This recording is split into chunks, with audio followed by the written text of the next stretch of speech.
are heavily involved in the museum, right? She is a current trustee. I'm a governor of the Academy. I'm the governor of the Actors Branch, along with Marlee Matlin and Lou Diamond Phillips.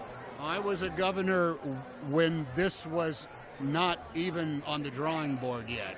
I was involved in this, saying this must happen because it's going to be a natural resource for the city of Los Angeles, and any visitor who loves movies, who comes to Los Angeles because of movies they've seen, will come to this building and see what we got. And now a couple years in, I mean, what have you kind of seen the value of it? Years in, are So we? incredible.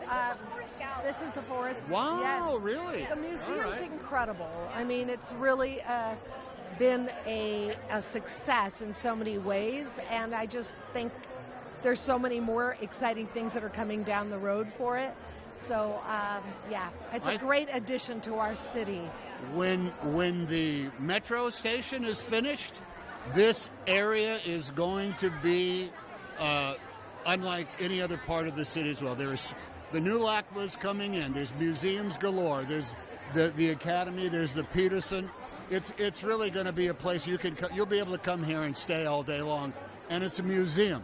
You don't have to buy parking or a general admission ticket. You just come.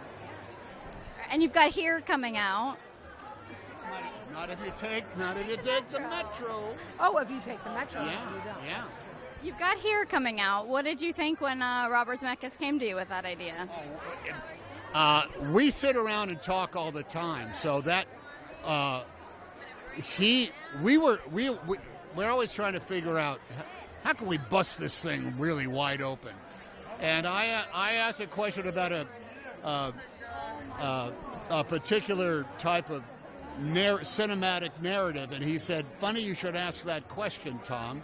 And he had the graphic novel that it was based on, written in 1986, which I couldn't understand the first 3 times I read it. But then he also had the screenplay that he and Eric Roth had written on. So it wasn't so much of, hey, Tom, would you do this thing? It's like, as Bob says, so what do you think? Think we should try this? And we throw ourselves in, and then after that, it was just, so it's a great hang, and it's a very challenging working environment. Bob can't do anything that's been done before, so we're throwing deep, baby. What did you think when you saw the de-aging? No. The de-aging. Well, there's been versions of that. What the technology and the tool that's used here, the difference is we see it in literally real time. That's what I thought was pretty incredible. Yeah. When you're on set, you have a monitor, which is what they're filming and capturing in that moment. But right next to that monitor is another monitor, and that is the de-aging monitor that you see happening in real time. So you see Tom in his makeup and whatever, but then immediately next to it, it's already he's younger. You don't have to wait for 6 months of pre-production, but don't think that we didn't go through prolonged hair and makeup in order to get there. We went through. They have to move our ears. They have to do stuff to our skin. We have to have a very, very particular camera-ready everything, because the expense comes in the skin, because you have a tool that literally reads the pores of your skin and matches that up to 1,000.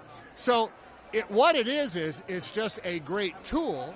That's it. A same sort of tool as spirit gum and crepe hair and putty noses, that utilizes that, but then takes it to a next kind of level.